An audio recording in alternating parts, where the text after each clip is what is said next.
Hello everyone and welcome to my channel. My name is Kalika and I have missed y'all.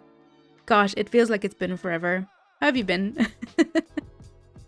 For those of you that don't know, or if you're just joining the channel, hello. Hello. This is my first video in about a month. Of course, since the passing of my lovely cat Poopy.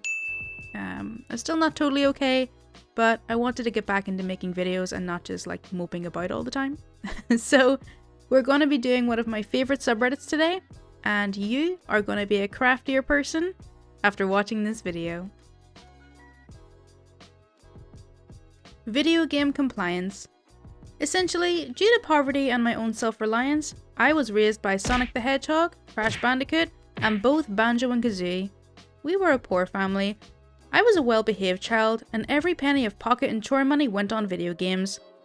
My parents were happy because they needed to work, couldn't afford a babysitter, and the Genesis, PS, and N64 were enough to keep me busy. Fast forward to today, and I've come first on several Fortnite matches, enough to say that video games remains an important part of my life.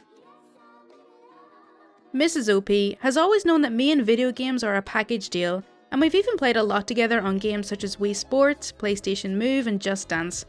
The latter being reluctantly, but so be it. Anyway, after nearly 15 years together, I play video games too much. Animal Crossing came out. Bite me.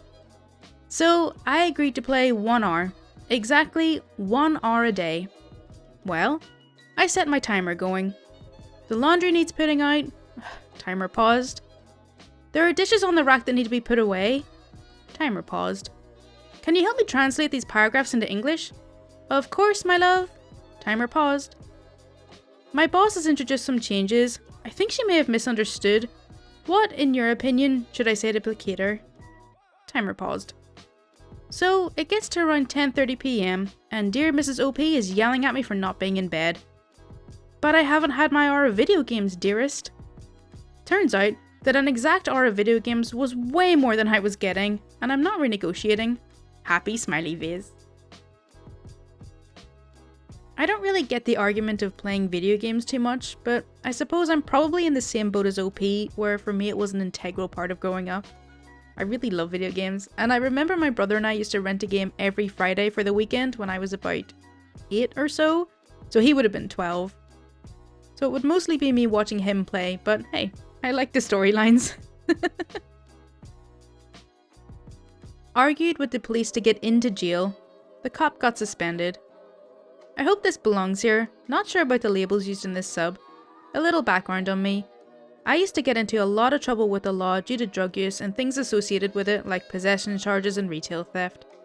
So one day, while I was high as hell, I went to Kohl's, and for whatever reason, ended up stealing a belt. Yes, a belt. I know, what a waste of time and energy. But anyways, I walked out wearing it and was approached by a loss prevention officer who asked me to come back into the store, which I did.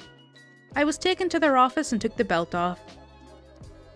While in there, the girl who apprehended me asked for my ID, which I told her I didn't have on me as it was in my car. At that point, I got up and just walked out of the office and headed towards my car. She pleaded with me to return, but I kept walking to my car and left. About 6 months later, my wife and I were planning to move, so I decided to call the sheriff's department just to check and see if I had any warrants. I was curious if charges were ever filed for the theft of the belt. To my surprise, the lady told me I had 2 warrants, none for theft, but for misdemeanor battery. The girl at Kohl's said that I somehow touched or pushed her, which absolutely wasn't true. So I called my lawyer and she set up a time through the prosecutor for me to come to court and turn myself in. I was going to go before the judge to get my bond set and then bond out. The plan was for me to arrive at the county jail between 3 and 4 AM the day of my court date because the judge wanted me processed in the system prior to going before him. It was mid-January in Illinois and it was extremely cold the morning of my court date. My wife and I drove to the jail around 4 AM and I hit the doorbell to be let in. They buzzed me in and the officer met me in the lobby. He asked why I was there, and I told him the story and what my lawyer had set up. This is where it got weird. The officer started trying to talk me out of turning myself in. This was a $50,000 warrant, and he started coming up with excuse after excuse for me to go away. There's not enough people there to process me. It only takes one. The floor is cold. I'll be waiting for hours to get it finished. I won't be able to sleep, etc. He's doing whatever he could for me to walk away. I was in shock, and honestly, don't think anyone would believe me had my wife not been there and had it not been video and audibly recorded. So I went home and went to sleep. That morning, I ended up going to court and my lawyer's like, "What the heck? Why didn't you turn yourself in as planned?" I told her the story, and she in turn told the judge and the prosecutor. They were livid. They asked me who the officer was. Of course I made sure to write his name down, and his supervisor was called to the courtroom. Turns out he had some other issues, and this incident was the last straw. He ended up getting suspended about a week later, and I ended up having the charges dropped because they were false anyways. So, happy ending all round. Malicious Compliance Tribute. Grandpa versus the US military. This is a cool story about the acts of malicious compliance of my grandfather, who died a couple of weeks ago. Setting the scene. A week after graduating college, the first in his family, Grandpa, a very gentle, non-confrontational kind of guy with a mischievous streak, gets drafted into the US military for the Korean War. Act 1. During basic training, he forgets to wear his glasses to target practice. His sergeant refuses to let him leave until he's hit the target at least once. Grandpa is a decent hunter, but now he can't even see the target. They're out there for hours. Finally, the sergeant comes up and tells him he hit the target. Grandpa checks the target. The hole was made from the other side. Obviously by the sergeant himself. Act 2. Grandpa and his friend are told to go to San Francisco and take the boat to Tokyo from there. When they get to San Francisco, they see a long line to get on the boat. Grandpa's never been to San Francisco before. He convinces his friend to visit the city with him instead of standing in line all day. They have a great day, and come back to port in the evening. The boat has already left. They get yelled at. A lot. Act 3. The US military finds out Grandpa learned how to use a typewriter in college. Instead of sending him to fight, they let him stay in Tokyo as a secretary to a general.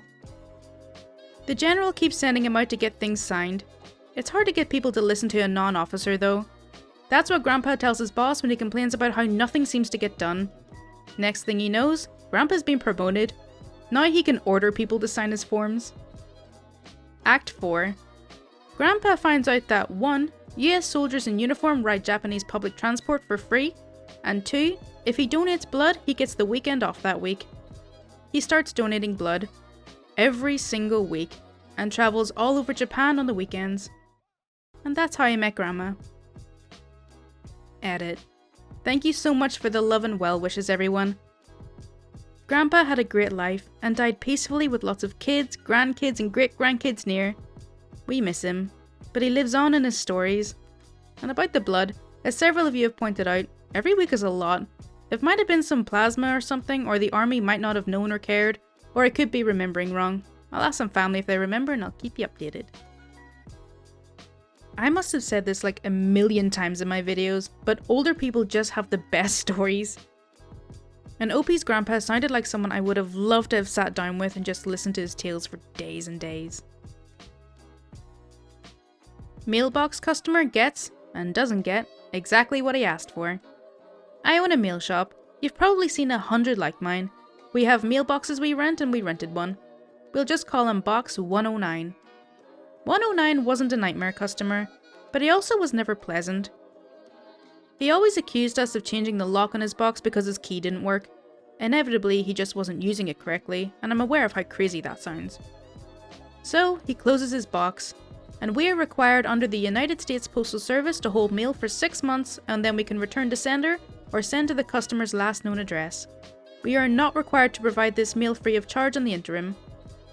Usually, if it's just a piece or two or something we know is important, we'll call the customer and hand it over with a smile.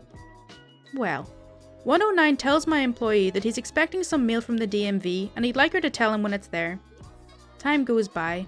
We're now at month 6 and I'm getting ready to return to sender. My employee sees the stack, mostly of stuff from the IRS, and says, "Oh, let me call him." I say, "Okay, that's awfully nice of you, go for it." So she calls, he comes in, and proceeds to berate her for calling him for mail he doesn't want. Apparently the letters from the IRS are just annoyance letters he tends to ignore. He leaves before I get the chance to kick him out, too slow on the draw. It's now been 8 months since his box closed. Guess what came from the other day? His stimulus check.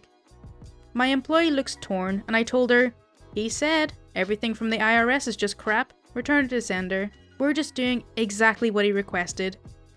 I give her the honor of doing it. Ooh, weren't those stimulus checks that went out for like $2,000? Yikes. Okay, so that's all for r/MaliciousCompliance. I really hope you did enjoy it. As always, if you do want to see more content like this, then please do subscribe. My Twitter, Discord, and Patreon links are in the description. And also, as it's Sunday, I want to say a massive thank you to my wonderful patrons. Tyler Miller, Jen Burton, Bo Walker, Princess Kate, Elizabeth Filmore, Stephen Arnowitt, Shagar, Koltin, James Scanlan, Darkimedes, David Temple, Devil Ducky 42, Fennec, Lawrence Eytcheson, Coffeyville Science Girl. Thank you all so much for your support. Mwah. That's for you, but keep it between us, okay? Thank you so much for watching. Bye!